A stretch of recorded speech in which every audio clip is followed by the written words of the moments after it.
আমি কিন্তু কিছুই বুঝতে পারছি না। হয়েছেটা কি তোমার? মোনারা থ মেরে বিছানায় বসে রইলেন। গরম চা ঠান্ডা হয়েছে সে কখন, তবুও তার মুখ থেকে একটা যদি কথায় ফোটে। আমির অধৈর্য হয়ে পায়চারি করলেন।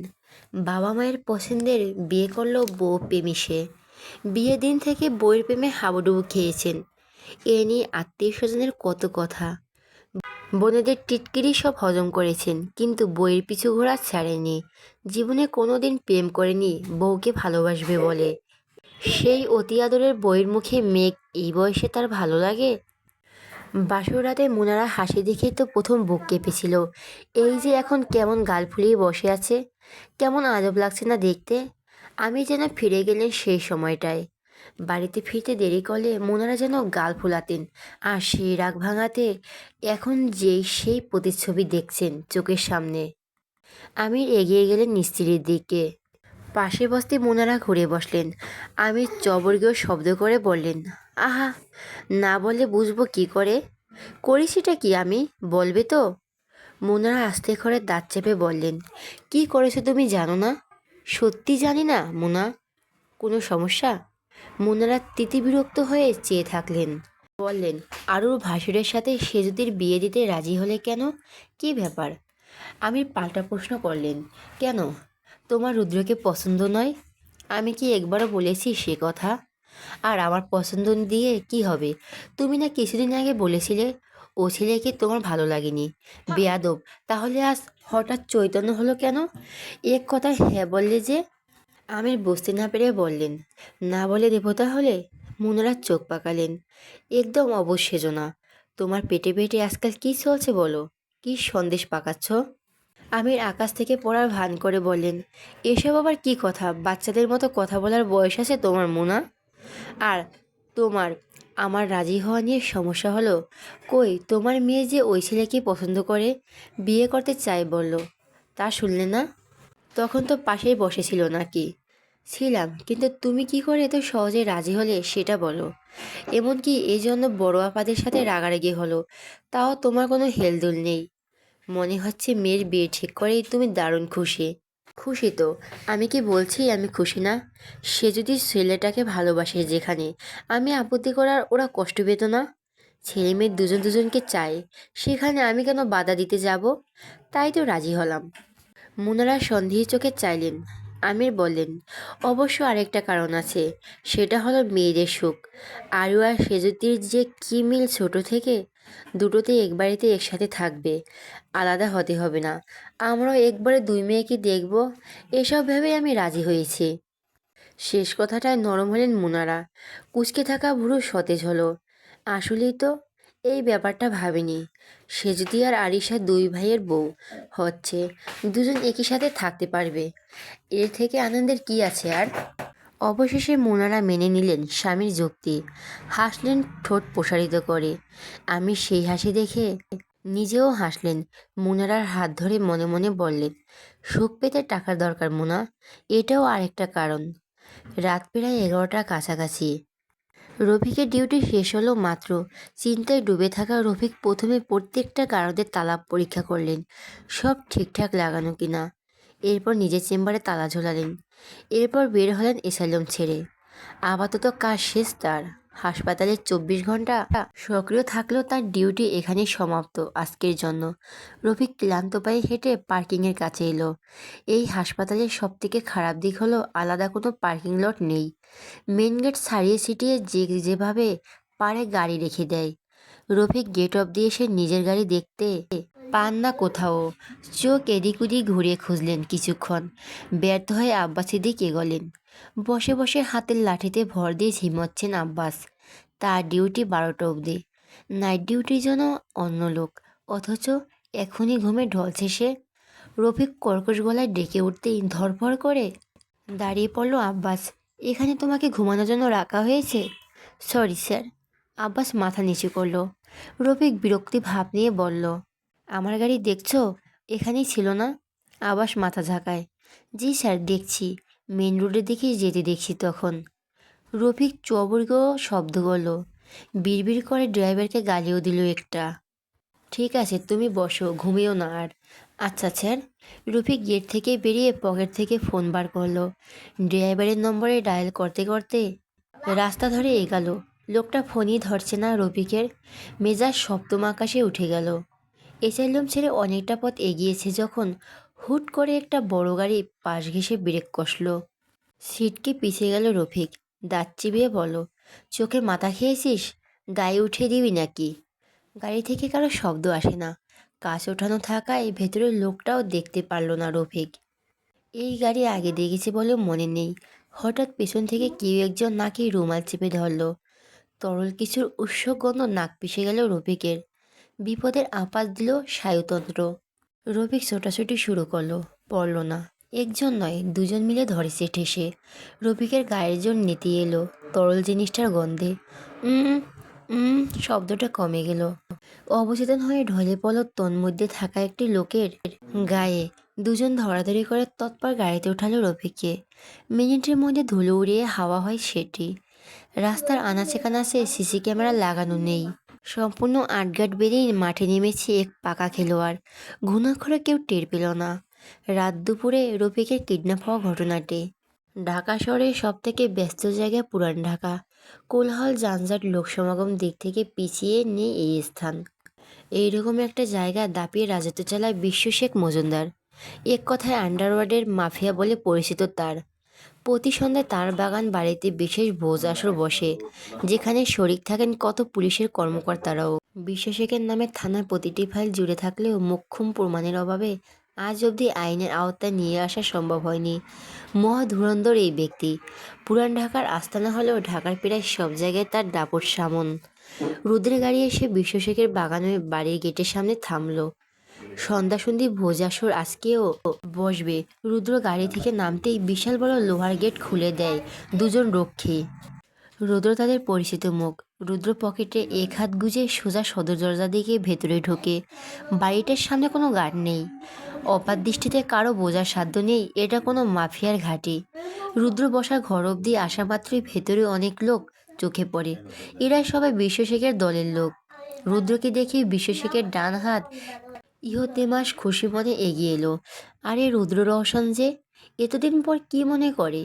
লোকটার হাত বাড়াতে রুদ্র কর্মোদ্যম সারল। জিজ্ঞেস করলো, বিশ্ব শেখ? স্যার আছে উপরে। এখানে এত জলটা কিসের? এখানে ডিসকাশন চলছে। আমরা একটা অপারেশনে গিয়েছিলাম চুয়াডাঙ্গাতে।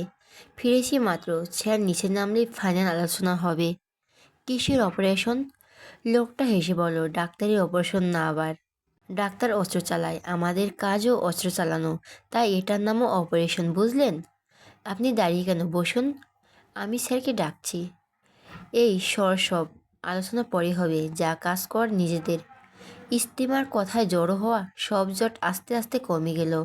বসার ঘরে দু চারটে লোক ছাড়া আর কেউ রইল না। রুদ্র পায়ের উপর পা তুলে বসল।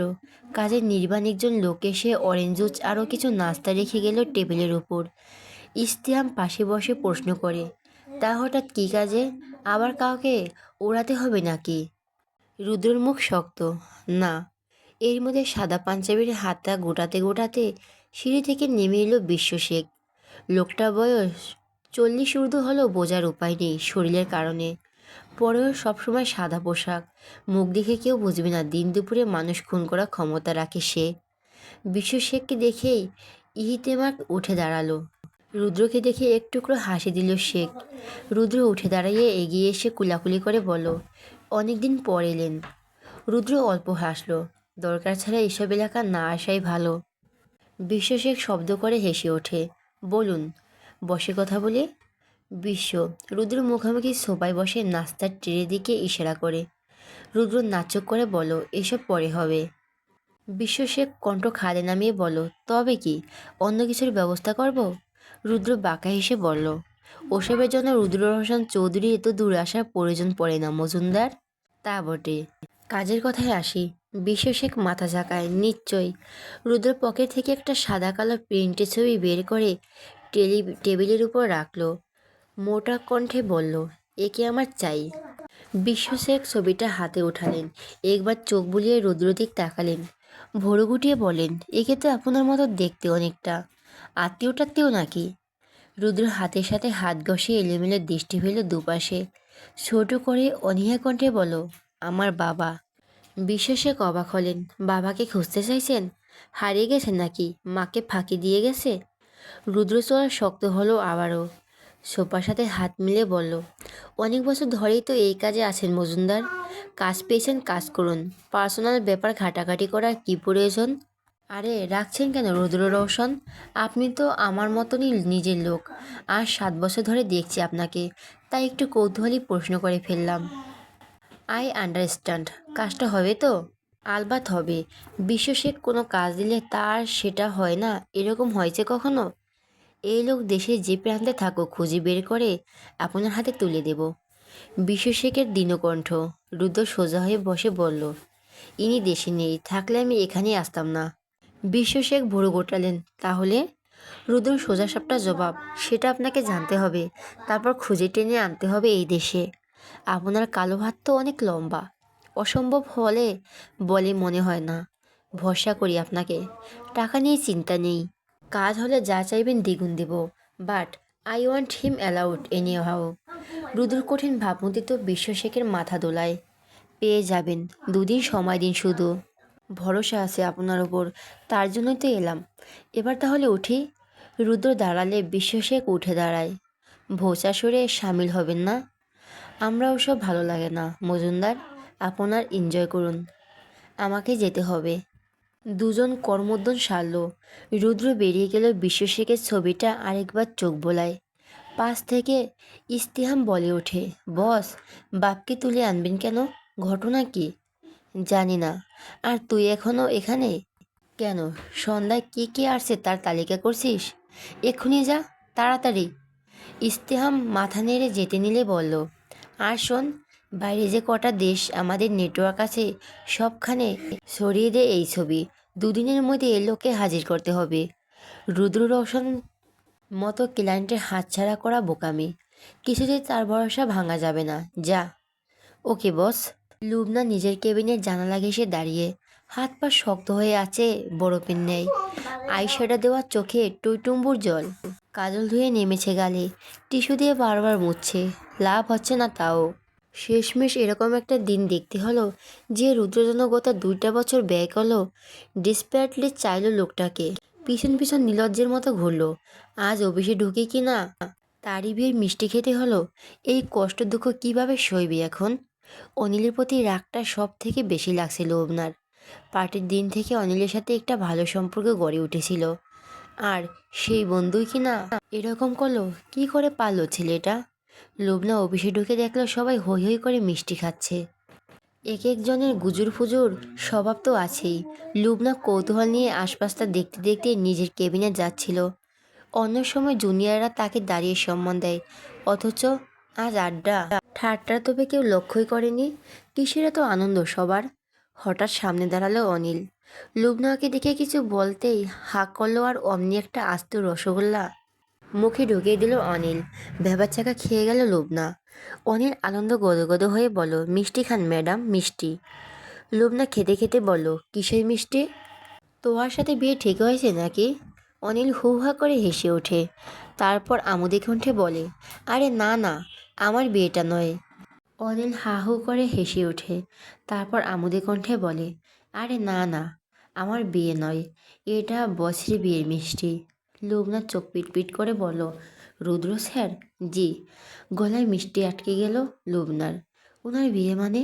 আপনি জানেন না ম্যাডাম? বস আপনাকেও বলেনি? অবশ্য আমরাও জানলাম মাত্র। অভ্র স্যার একটু আগে এসে মিষ্টি বিতরণ করলেন পুরো অফিসে। সাথে জানালেন বসের বিয়ে হচ্ছে, আর তাও আমাদের সেজদির সাথে। লুবনার মাথা ঘুরে এলো। আত্মনাদ করে বলল, কি?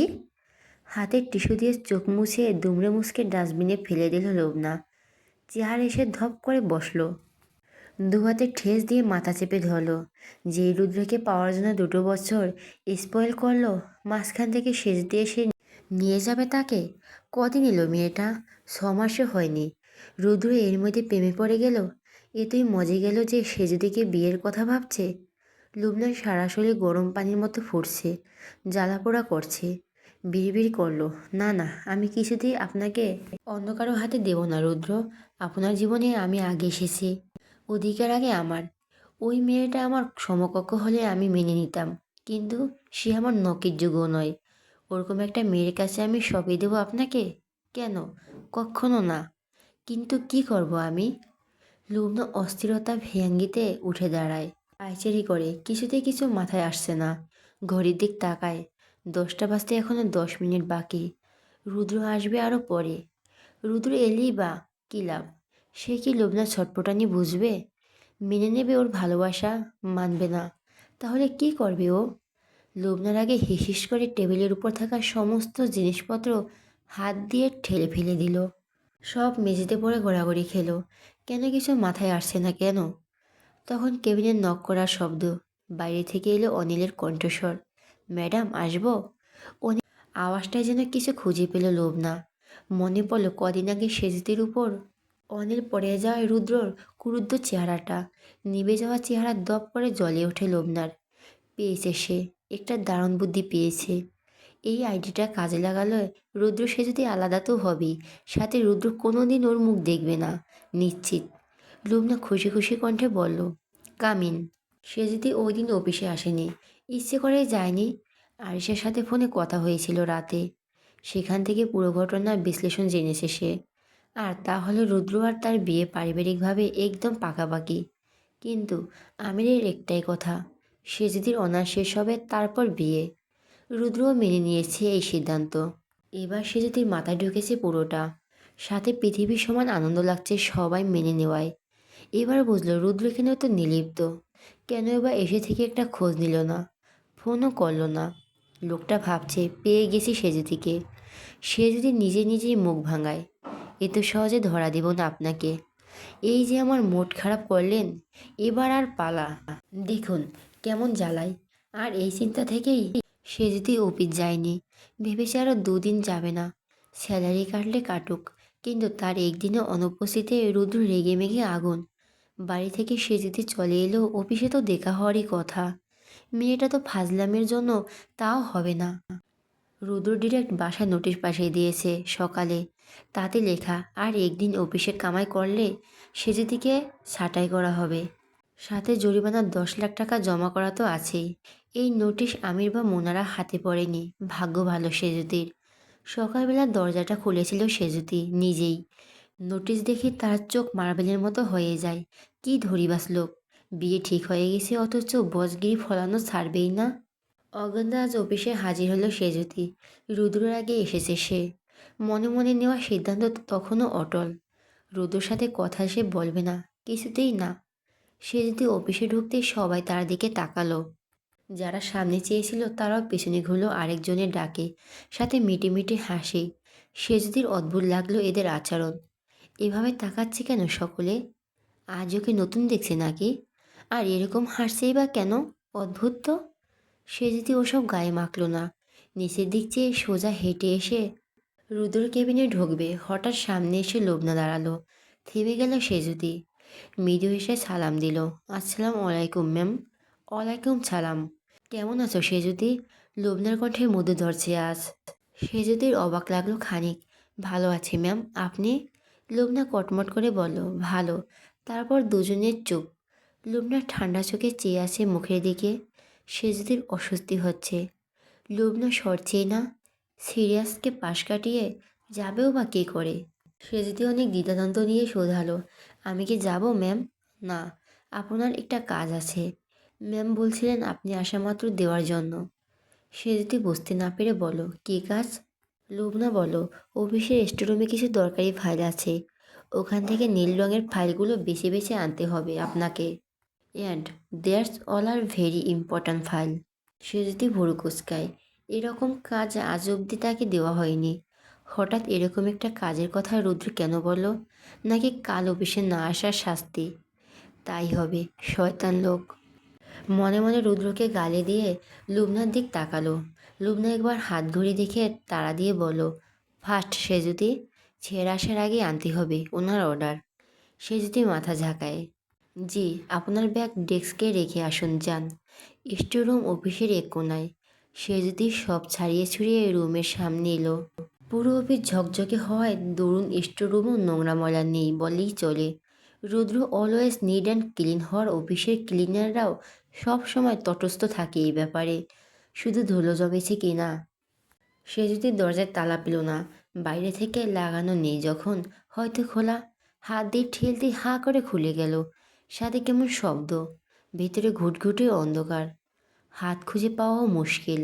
সে যদি তাড়াহুড়া করে দেওয়ালে হাতটা সুইচ চিপল, আলো জ্বলতে অন্ধকার কেটে ফকফকে রোশনি মুখ চোখে আছড়ে পড়ে। সে যদি চোখ থেকে হাত সরিয়ে আশেপাশে তাকালো, নীল ফাইল খুঁজতে হবে এখন। কি এক জ্বালা! পুরো ঘরে বড় বড় আলমারি আর কাঠের তাক, সব ভর্তি শুধু ফাইল। এ তো ফাইল একটা অফিসে হয়! বাবারে! সে যদি প্রথমে পায়ের কাছে পড়ে থাকা ফাইল দিয়ে শুরু করলো খোঁজা, বেছে বেছে নীল ফাইলটা যা পেল এক জায়গায় জড়ো করতে থাকলো। স্টোররুমে একমাত্র আসবাব, সাথে হয়তো পোকামাকড়ও আছে। এরকম ধারণা নিয়ে ব্যস্ত থাকা সেজুদির কানে হঠাৎই পৌঁছালো একটা পরিচিত কণ্ঠস্বর। কেমন আছো সেজুদি? দেওয়ালে প্রতিধ্বনি হওয়ার আওয়াজে চমকে উঠল সেজুদি। চোখ চুলে অনিলকে দেখে বিস্মিত হয়ে বলল, তুমি এখানে কেন অনিল? তোমাকে তো বস কাজ দিয়েছে নাকি? অনিল পকেটে হাত গুজে দাঁড়ায়, মুখটা হাসি হাসি। না, তোমার টানে চলে এলাম। সে যদি ভুরু কুঁচকে বলল, এখন কি ফাজলামো করার সময়? ফাজলামো করছি কি বলল? I am serious. সে যদি গুরুত্ব দিল না, মাথা নেড়ে আবার কাজে মন দিল। অনিল তখন দরজা চাপিয়ে দিল। শব্দ পেয়ে মাথা তুলল সে যদি। অবাক কণ্ঠে বলল, দরজা বন্ধ করলে কেন? অনিল উত্তর দিল না। সে যদি উঠে দাঁড়ালো। অনিলের চেহারাটা ওর চাহনি কেমন অস্বাভাবিক ঠেকল। অনিলকে এগোতে দেখেই অজানা আশঙ্কায় বুক ধড়ফড় করে উঠল। সে যদি পেছাতে পেছাতে বলল, কি হলো অনিল? এরকম এরকম করছো কেন? অনিলের দৃষ্টি স্থির। সেজুতির বুক কাঁপছে। অনিল হঠাৎই হাত চেপে ধরল সেজুতির। ভয় পাচ্ছ কেন সেজুতি? আমি তো তোমার খুব চেনা, তাই না? আমাকে ভয় পাচ্ছ? হাত ধরেছ কেন? ছাড়ো। অনিল হাত ছাড়ে আমার। সেজুতির কড়া কণ্ঠেও লাভ হয় না। অনিল সেজুতির হাত নিজের বুকের উপর ধরে বলল, অনুভব করতে পারছো ভিতরে কি পরিমাণ ধুকপুক করছে? তোমাকে দেখলেই আজকাল আমার কেমন কেমন লাগে সেজুতি। সত্যি বলছে। সেজুতি তেতে বলল, এসব কি কথা অনিল? তুমি না একজনের বাগদন্ত, তার উপর অন্য একটা মেয়েকে এসব বলতে লজ্জা লাগছে না? না, লাগছে না। কারণ আমি তোমাকে চাই সেজুতি। তোমার থেকে তুমি অনেক বেশি সুন্দরী। I like you. ওর সাথে সম্পর্ক ভেঙে দেবো আমি। জাস্ট একবার হ্যাঁ বলে দাও। অনিল! বাঘিনীর মতো ফুঁসে উঠল সেজুতি। হাত মোছড়ামুছির পরিমাণ বেড়ে গেল অনিল অন্য হাতটা চেপে ধরে শক্ত করে। অনিল, বাড়াবাড়ি হয়ে যাচ্ছে। তুমি এত নোংরা একটা ছেলে, আগে জানলে আমি। কি আর করবে? যা করার তো আমিই করব। আজ এক্ষুনি। সে যদি কিছু বলার আগেই অনিল পেছনের দেওয়াল ঠেসে ধরল ওকে। হৃৎপিণ্ড ছলকে উঠল সেজুতির। রুদ্র অফিসে ঢোকা মাত্র প্রতিদিনকার মতো সবাই সটান দাঁড়িয়ে যায়। রুদ্র লম্বা পায়ে কেবিনের পথে যেতে যেতে হঠাৎ চোখ পড়ে সেজুতির ডেস্কে। ব্যাগ রাখা সেখানে। রুদ্র চোখ পিটপিট করল। ও ম্যাডাম তাহলে এসেছেন আজ। নোটিশ কাজে লেগেছে তবে। অফিস কামাই করার শাস্তি নেওয়ার জন্য প্রস্তুত হন।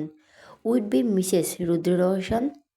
রুদ্র ভাবল সে যদি কেবিনে ঢুকে পুরো কেবিন ফাঁকা দেখলো। সাথে অ্যাটাচ ওয়াশরুমটা খালি। রুদ্র ঠোঁট কামড়ে দাঁড়িয়ে থাকলো কিছুক্ষণ, কিন্তু সে যদি এলো না যখন। রুদ্র আবার কেবিন ছেড়ে বের হয়। উঁচু গলায় ডাকে, বসির। এক ডাকে ছুটে হাজির হয় বসির। জি স্যার। মিস সেজদি এসেছেন? হ্যাঁ স্যার, অনেকক্ষণ আগে এসেছেন। কোথায় উনি? ওনাকে তো স্টোররুমে দেখে যেতে দেখলাম। পেছন থেকে বলল লুবনা। রুদ্রর আওয়াজ শুনে কেবিন ছেড়ে বেরিয়েছে সে। রুদ্র ঘুরে তাকালো না ওর দিকে। ভুরুকুঞ্চন গাঢ় রেখে না ফিরেই শুধালো, ওদিকে কেন গিয়েছেন? কী কাজ সেখানে? লুবনা পাশে এসে দাঁড়ালো। নিষ্পাপ কণ্ঠে বলো, সেটা তো আমি জানি না স্যার, যেতে দেখলাম বলেই বলছি আপনাকে। রুদ্র বশিরকে বলল, তুমি যাও। বশির চলে গেল নিজের কাজে। রুদ্র কিছু একটা ভেবে স্টোররুমের দিকে পা বাড়ায়। বাঁকা হেসে পেছনে আসে লোবনা। সামনে হাঁটতে থাকা রুদ্র দিক চেয়ে মনে মনে বলল, আপনার জন্য একটা বড় চমক আছে রুদ্র। আমি যে আর ওয়েট করতে পারছি না। আমাকে ছাড়ো অনিল, ভালো হবে না বলে দিচ্ছি।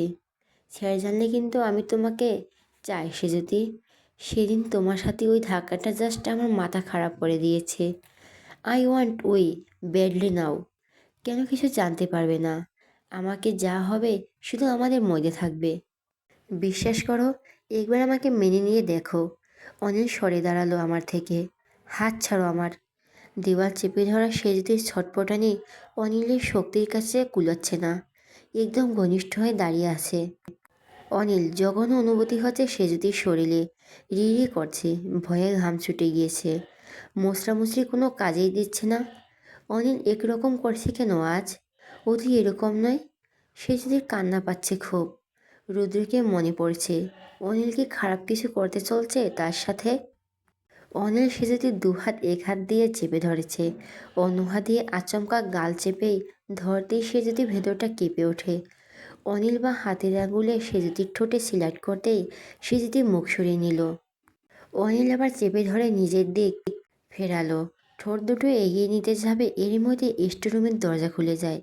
কেউ একজন সজোরে ধাক্কা মেরে খুলছে। দরজাটা হা করে খুলে গিয়েছে। এপাশের দেওয়ালের সাথে সজোরে বাড়ি খেলো। উৎকণ্ঠা শব্দে অনিল সেজদি একযোগে চমকে তাকালো। দরজায় রুদ্রকে দাঁড়িয়ে থাকতে দেখে প্রাণ ফিরে পেল। সেজদি রক্তশূন্য চেহারা চকচক করে ওঠে। অনিল তখনও সেজদিকে ছাড়েনি। বিলম্ব হয়ে চেয়ে থাকা রুদ্রকে দেখে হাত ঢিলে হয়েছে।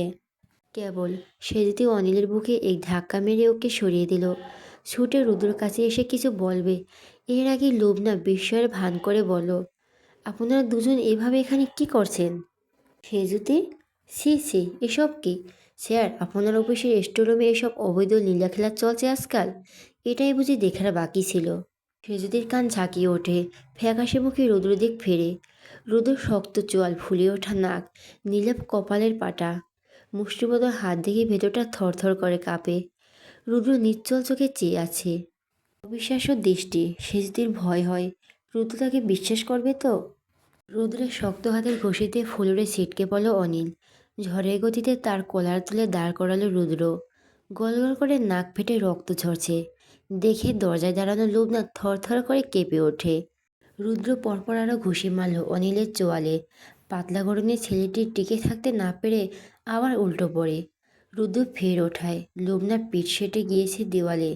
ভয়ে অন্তরাত্মা শুকিয়ে এসেছে রুদ্রর। অগ্নিমূর্তিতে অনিল নেতিয়ে গিয়েছে। ঠোঁট কেটেছে কেটেছে, চোখের পাশটাও। সে যদি ভয়াক্ত চোখ দুটো রুদ্রের ওপর নিবদ্ধ। তখন লোবনার কথায় কিছু বলতে গিয়েছিল।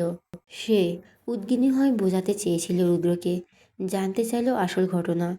কিন্তু রুদ্র শোনেনি। তার পাশে সামনে থেকে ঠেলে সরে দিয়ে লম্বা পায়ে এগিয়ে গেল অনিলের দিকে। ঠায় দাঁড়িয়ে থাকা অনিল তখনও আগত পরিস্থিতি সম্পর্কে বোঝেনি। সে তখন দ্বিধাহীন হয়ে লোভনার দিক চেয়ে। রুদ্রকে এগোতে দেখে রক্তশূন্য চেহারা পরপরই পেল শক্ত মারের স্পর্শ। তারপর একের পর এক প্রহারে অবসন্ন অনিল। দিশেহারা না পেয়ে লোভনা চেঁচিয়ে সবাইকে ডাকলো, কে কোথায় আছো? অনিলকে স্যার মারছেন। কে আছো? লোভনাথ চেঁচামেচি কানে গেলেও রুদ্রর হাত থামে না। ওদিকে তাড়াতাড়ি হুড়মুড়িয়ে যেন হাজির হলো গোটা অফিসের লোকজন। বাদ পড়ে না অব্র। স্টোররুমের ভেতরে রুদ্রকে অনিলকে বেধড়ক মারতে দেখে ভড়কেছে প্রত্যেকে। অব্র দৌড়ে গিয়ে রুদ্রকে জাপটে ধরে আটকাতে চেষ্টা করে, পারে না। এলো পাথারি চড়থাপ্পড় মারছে রুদ্র। অন্যরা রুদ্রকে ধরার সাহস পায় না। এক পর্যায়ে অব্রকে ধাক্কা মেরে সরিয়ে দিয়ে অনিলকে টানতে টানতে স্টোররুম থেকে বার করল রুদ্র। ছুঁড়ে ফেলার মতো ছেড়ে দিল। অনিল দাঁড়িয়ে থাকতেও যেন কষ্ট পাচ্ছে। লুবনা ছুটে এসে ধরল তাকে। রুদ্র জোরালো শ্বাস ফেলে কপাল ঘষতে দু আঙ্গুল। এক কোনায় গুটিয়ে দাঁড়িয়ে সেজুতি। অভ্র এগিয়ে এসে অনিলকে বলল, কী ব্যাপার মিস্টার অনিল? আপনি কি এমন করছেন যে ভাই আপনাকে এভাবে মারল? কি করেছেন আপনি? অনিল থেমে থেমে ঘন শ্বাস টেনে বলল, আমি কিছু করিনি স্যার, বিশ্বাস করুন। লগ্ন বসেকে এক গ্লাস পানি দিতে বলল। সাথে দেওয়া হলো চেহার। বিধ্বস্ত অনিল বসল কোনো রকমে।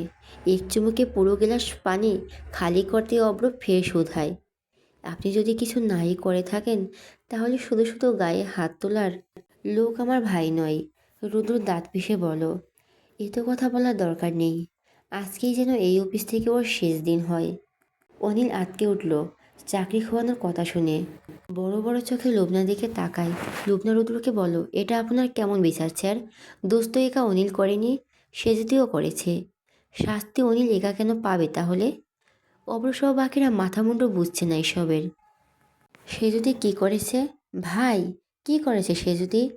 নিশ্চুপ রুদ্র থেকে চোখ ফিরে অব্র পেছনে গোটানো সে যদি দিক তাকায়। কি হয়েছে সে যদি? কি বলছেন লুবনা, কি করছো তুমি? পায়ের পাতা থেকে চোখ তুলে সেজুতি কাতর কণ্ঠে বললে, আমি কিছু করিনি ভাইয়া। লুবনা তেতে ওঠে। কিছু না করলে আপনি স্টোরুমে কি করছিলেন অনিলের সাথে? আপনাদের মতো ঘনিষ্ঠ থাকা আমি নিজের চোখে দেখছি।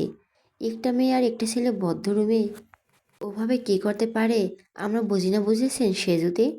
সেজুতির চোখ বুঝে আবার খুলল। লজ্জা মাটিতে মিশে যাচ্ছে সে। টপ টপ করে গাল বেয়ে পড়া অশ্রু হাত দিয়ে মুছে ঠোঁট কামড়ে ধরল কান্না আটকাতে। অব্র মাথায় বাজ পড়ল কথাটায়। একবার সেজুতিকে দেখে রুদ্রকে দেখল পাথরের ন্যায় স্থির দাঁড়িয়ে সে, হাত দুটো মুঠো করে রাখা। অফিসের বাকিদের কানাঘোষা শুরু হয়ে গিয়েছে ইতিমধ্যেই। অব্র সকলের উদ্দেশ্যে তেতিয়ে উঠল, চুপ করুন আপনারা, এখানে রঙ্গমঞ্চ চলছে না, নিজেদের কাজে যান। লুবনা বিরোধিতা জানালো, কেন স্যার? এখন যখন সেজুতির নাম যুক্ত হলো সবাইকে পাঠিয়ে দিচ্ছেন কেন? তাদের তো আসল সত্যটা জানা উচিত। অনিলেখা দোষ করেনি, ওকে তো স্যার মেরে আদামরা করে দিয়েছেন। এখন কি সেজুতি একই রকমের শাস্তি প্রাপ্য নয়? নাকি আপনাদের শ্বশুরবাড়ির লোক বলে তার 7 খুন মাপ? আর অনিল বাইরের ছেলে, সাথে অফিসের একজন সামান্য কর্মচারী বলে তার সাথে যা ইচ্ছে করা যায়। ইভেন গায়ে হাত তুলে মেরেছে, রক্তাক্ত করে দেওয়া হয়েছে, তাই তো? সে যদি এগিয়ে আসে, আপনি বারবার আমার দিকে আঙুল কেন তুলছেন? আমি তো বলছি আমি কিছু করিনি। আমি তো আপনার কথা মতো স্টোরুমে ফাইল নিতে এসেছিলাম। লুবনা আকাশ থেকে পড়া ভান করে বলল, হোয়াট? কি বলেন আপনি আমার কথাতে? আমি আপনাকে ফাইল আনতে বলছি? কিসের ফাইল? আমি তো আপনাকে এমন কিছু বলিনি, আর বলবই বা কেন? এসব কাজ বশিরের। আপনার সাথে কাজ সম্পর্কিত আমার কোনো লেনদেন আছে অফিসে? এখন সত্যিই স্বীকার করার সাহস নেই বলে আমার ঘাড়ে দুধ চাপাচ্ছেন? সেজুতির পায়ের নিচের মাটি সরে গেল। আপনি এসব কি বলছেন? আপনি তো তখন আমাকে বলেন রুদ্র স্যার। চুপ করে সেজুতি, আপনি যে কেমন মেয়ে সেটা আমাদের বোঝা হয়ে গিয়েছে। অনিলের সাথে আপনার মাখামাখি সম্পর্ক আমাদের কারোর চোখ এড়ায়নি। অফিসের সবাই দেখছে আপনারা দুজন কিভাবে একে অন্যের গায়ে ঢলে ঢলে পড়তেন। এখন সাধু সাজছেন, আবার এর মধ্যে আমাকেও টানছেন। সত্যি আপনার তুলনা নেই। অব্র থমকে উঠল। শাট আপ লুবনা, এখানে আমি আছি, ভাই আছে, আপনার এত কথা বলতে কে বলেছে? অব্রর মোটা স্বরে অনিলকে জিজ্ঞেস করলো, মিস্টার অনিল, আপনি অফিস টাইমে স্টোরুমে কী করছিলেন? অনিল সময় নিয়ে জবাব দিল, আমাকে সেজুতি ডেকেছিল। সেজুতি আত্মনাদ করে বলল, মিথ্যে কথা। মিথ্যে? আমি মিথ্যে বলছি না স্যার। সেজুতি সেই প্রথম দিন থেকে আমার সাথে মেলামেশার চেষ্টা করছিল, নানান অজুহাতে আমার কাছে ঘিসত। অফিসে প্রায় অনেকেই জানে আমার বিয়ে ঠিক হয়ে আছে, তাই আমি সেজুতিকে বোঝাতাম, কিন্তু ও তো শুনতোই না, বরং আমার কাছাকাছি আসা বাড়িয়ে দিত। শত হলেও আমি একটা পুরুষ মানুষ, তাই আমারও এক প্রতি একটা ফিলিংস তৈরি হয়। আমিও একটু উইক হয়ে পড়ি। আর সে যদি হঠাৎ আমাকে ডেকে পাঠালো স্টোর রুমে, বলল কিছু কথা বলবে। আমি এলাম। আর এখানে আসার পর আমাকে বলল তোমার সাথে সম্পর্কটা ভাঙার দরকার নেই, ওর নিজেরও বসের সাথে বিয়ে ঠিক হয়েছে। তাই আমি রাজি থাকলেও ও আমার সাথে বিয়ের পরে একটা সম্পর্ক কন্টিনিউ রাখতে চায়, যেটা কেউ জানবে না, সবার অগোচরে থাকবে। আর তাই তখন ওই আমার কাছাকাছি আসার চেষ্টা করছে। সে যদি ঠাস করে একটা থাপড় বসালো অনিলের গালে। ব্যথা জায়গায় পুনরায় আঘাত পড়ল। গাল সমেত মাথা ঝিমঝিম করে ওঠায় কথাটুকু শেষ করতে পারল না অনিল। সে যদি বসে থাকা অনিলের কলার ধরে দাঁড় করালো। ফুঁসে বলো, অসভ্য জানোয়ার, বন্ধু ভেবেছিলাম তোকে, আর তুই? লজ্জা করছে না এতগুলো মিথ্যে বানিয়ে বলতে? লুবনা ঝাড়া মেরে সেজুতির হাত থেকে অনিলের কলার ছাড়িয়ে নিয়ে বলল, সবাই মিথ্যে বলছে, তুমি একাই সত্যিবাদী জ্যোতিষটি, তাই না? অনিলের মুখের কথা মিথ্যে হলে আমি আর স্যার স্বচক্ষে দেখছি তোমরা আসলে কি করছিলে। ওকে, স্যার নিশ্চয়ই বোকা নয় যে তোমার এসব ঠকামোর ঠাকুমার ঝুলিতে বিশ্বাস করে ফেলবেন।